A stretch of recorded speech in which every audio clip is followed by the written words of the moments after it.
This is ZNS Total Sports, brought to you by Fourth Terrace Diagnostic Center.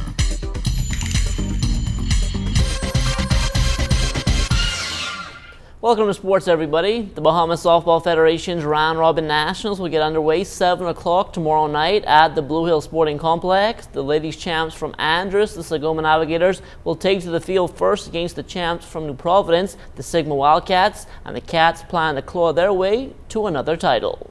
Everybody got to sit back, ice up some of their legs they got there. That's about it. Freeport, Spanish Wells, and everybody else, the Cats are ready. Ain't no pressure. The pressure is Baylor. We just finished with Baylor. I can't for the rest of them. Now, the men's champs from New Providence, the Arnett Sporting Lounge Hitmen, will also play on opening night in the feature game against the Crater Bulldogs out of Abaco. The Hitmen will look for their ace, Alcott Forbes, to get the job done, while the Bulldogs will counter with Lyle Sawyer in this matchup of national team pitchers. And after sweeping their championship series here in the capital, the Hitmen plan to make an early statement in their quest for a national championship. Be building from here. We see some young players, they're interested in playing. We can groom them and make them champions also. I'm ready for the challenge, I coming out there on Thursday, to pitch a good game of softball, nice, clean, fun, and I look into goal in the national championship. Facing Lyle and Edney, the game will be played from the mound. The best pitcher will win the game and the team that make the less errors. The round robin, as always, can be an exciting series. We playing with a chip on our shoulder because we're back. We feel as though we had a job that we didn't finish last year. The key is to have fun. When you have fun, then you execute players and you play the game for what it's worth. With the Hitmen playing in the round robin, that means their counterparts from New Providence in the championship, the Sting Truckers, will be watching from the sidelines, and that's a hard pill to swallow. Last year we didn't play, but this year playing, and now we have to pay to watch. It's kind of different, but it's good. I'm still going to pull for the team from Nassau. Now, the men's division at this year's round robin is expected to be won on the mound. After facing Lyle Sawyer tomorrow, the Hitmen have to turn around and face the A.G.C. Jets in the feature game on Friday night. And Jets ace Edney the Heat Bethel believes he has the upper hand. I can tell you one thing. In my last 6 matches, I met him. He hasn't scored one run. He gets shut out the 6th time. So definitely going to be a bane, and I'm coming at him for the 7th time. Now, a total of 5 men's teams will compete at this year's round robin, but Exuma is not included in that number as they didn't have a season this year. It's a disappointing thing for me, and softball has been a big part of my life. I've played it for a long time. When we look back at the earlier games, Austin Knowles, that's the high school tournament. We didn't have a team down here, so it's obvious they're not playing it in the school. But that's where we need to start from, in the school.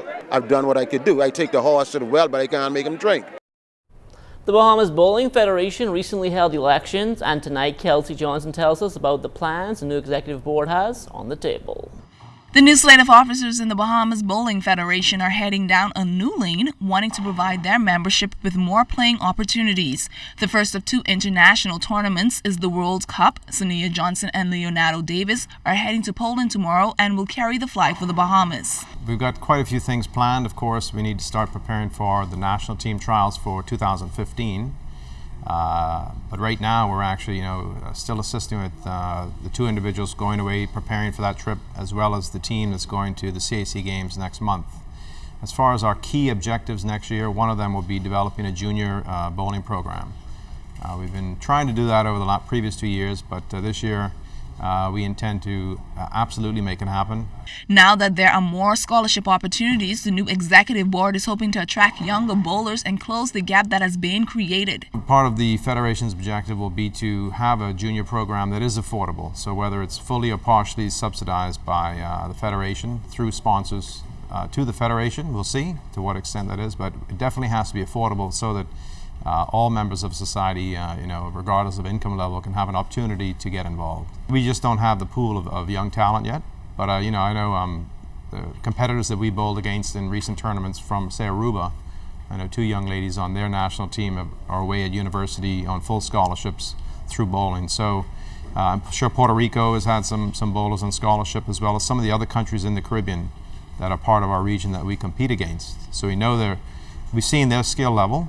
And they are very good bowlers, but if they can do it, we can do it.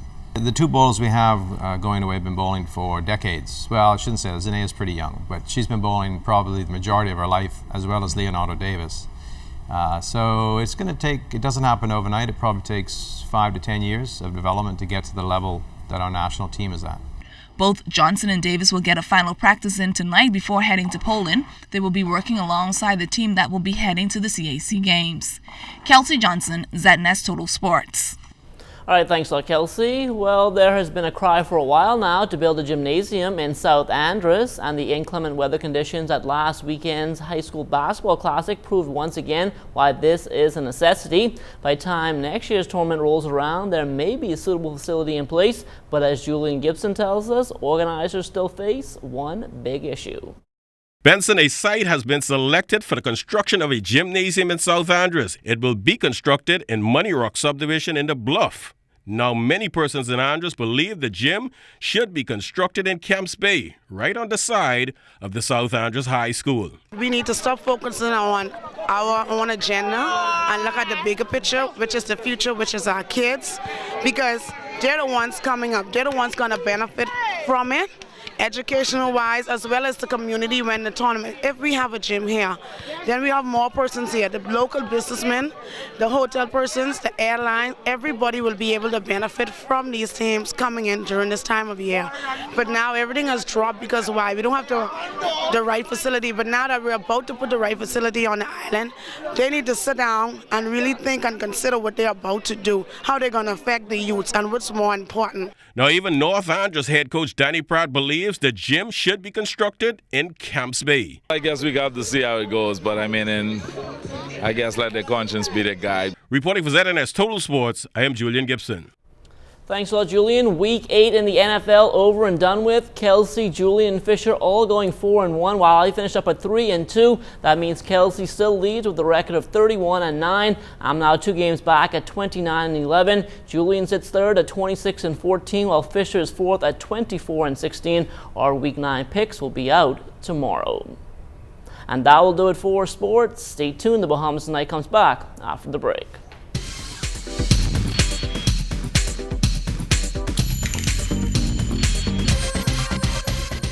This is ZNS Total Sports, brought to you by Fourth Terrace Diagnostic Center.